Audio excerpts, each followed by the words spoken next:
We're going to talk about AEW's Grand Slam Dynamite special at Arthur Ashe Stadium. It took place this past Wednesday.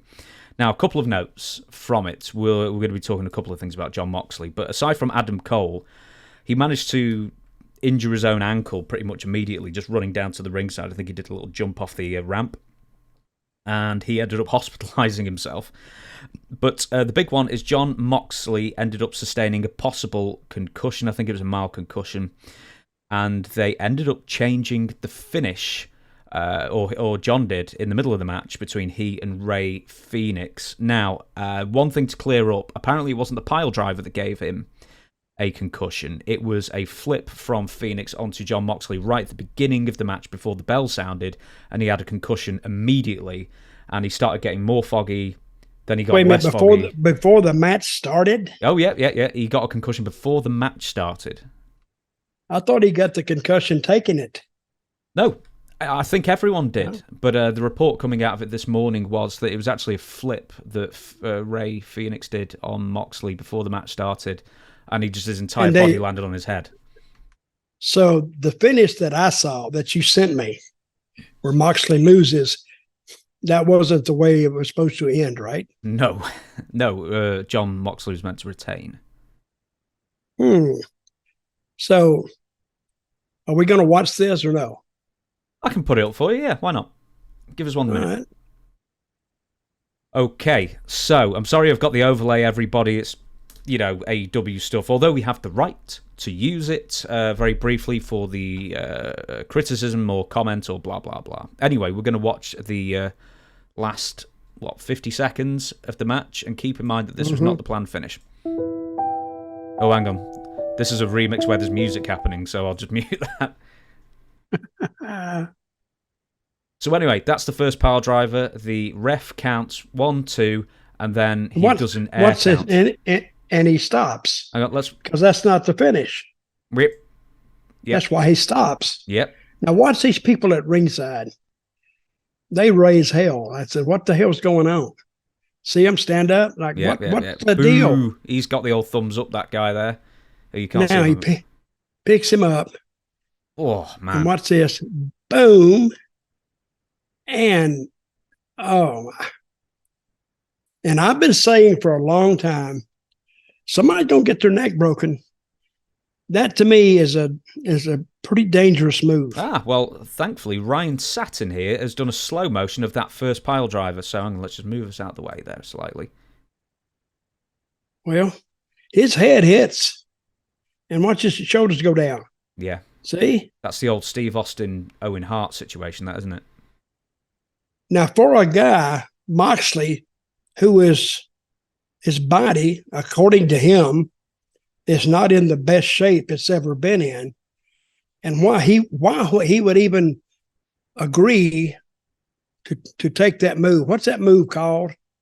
Is what do they call neck it? breaker? It's a tombstone pile driver, but they call it sit-out tombstone pile driver. Because normally with a tombstone, you go on your knees and then you can tuck your head in and stuff. With a sit-out, your head, if it goes wrong, your head has nowhere to go pretty much, unless it's, maybe to the side slightly, but that's about it. Well, I hope Moxley is okay, because the referee stopped the. But now you're telling me when he first got in the ring, he got the concussion before the match even started. Yeah, we don't have footage of that. I'm sorry to say, because this was very, very last second. But how long was this match? 1 sec. So the match itself went 11:35. So the report is that he ends up getting a concussion immediately. His eyes are glassy and glazed over. The commentary team are talking about, he's looking really knocked out there, but I think the commentary team thought he was selling, but actually he was just far gone. And then apparently he started clearing up as long as, longer the match went. And then towards the end, he started fogging over again, and that's when he made the call to lose the belt, the AEW International Championship, unplanned, to Rey Fenix. How would you like to have been Tony Khan sitting back there? What the hell? They changed changed the whole deal up. What the hell? And you see, that didn't seem like a big deal, but it could be, because you could have booked your next week on Moxley having the title, now everything changes. And now Tony Khan's in the back fearing for his life again with sorry, it's a CM Punk reference. With you just had to do it, didn't you? Of course you just I had did. to bring up Yes. You just had to bring up CM Punk. Yes, I just love the line "fearing for my life." I just thought it was so funny. But I do really love AEW's backstage happenings because it's entertaining to me, and I hope it doesn't nobody gets hurt by it, but it gives us something to talk about, and I love that stuff. Yep. Because that's everybody in the back all jockeying for position at the same time. And that's when you have chaos. Mm-hmm. But one of those pile drivers Moxley took, if you got knocked out right before the match started, and why would Moxley, well, he may not have been thinking right.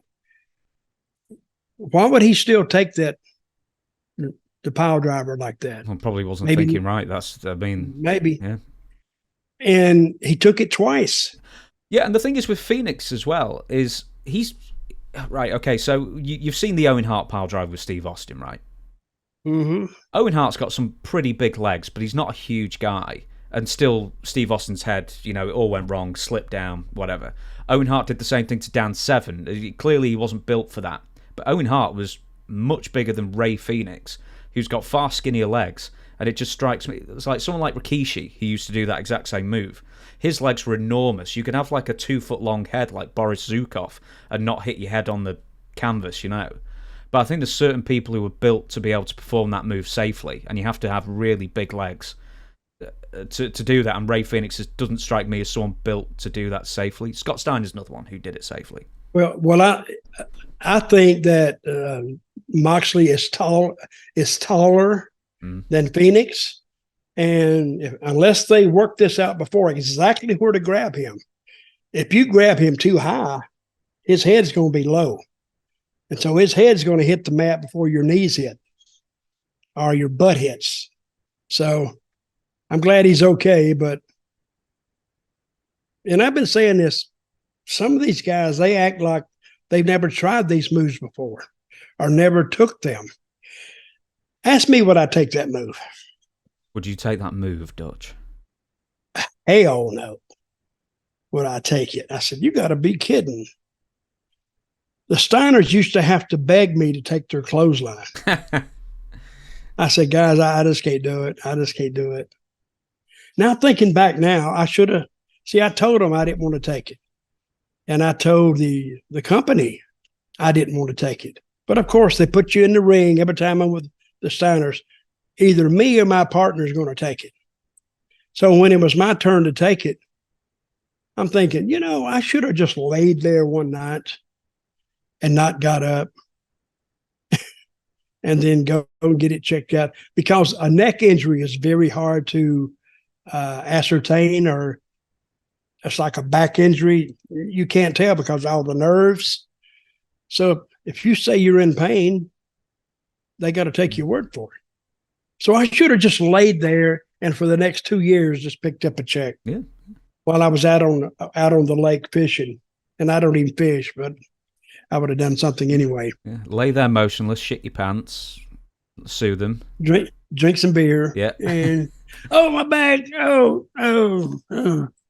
Have you ever been in a match, or do you know of a match, or like an important match, like a title match, something like that, where they've had to change the finish midway through because of injury or some other reason?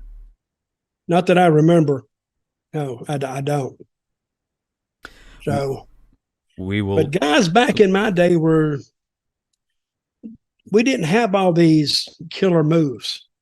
See, what gets me about wrestling today is you have these killer moves, but nobody sells them. I mean, they're up before the guy giving them the move is up. So what is the purpose of giving somebody a move if it's not registered? If you don't sell it, it just makes the business look bad. So, but I'm sure Moxley laid there after that. So and we actually he was hurt. Yeah, he actually he was couldn't- hurt. Yeah, he was hurt. We couldn't hear what Moxley said, but apparently he really yelled at the ref after the ref did the 1-2 thing. Like Yep. Moxley just fucking he swore and everything.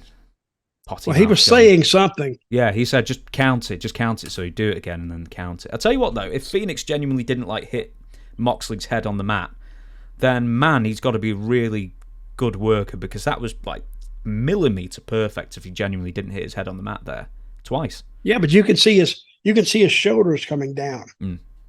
and his head kind of turning. Oh, that's what I saw.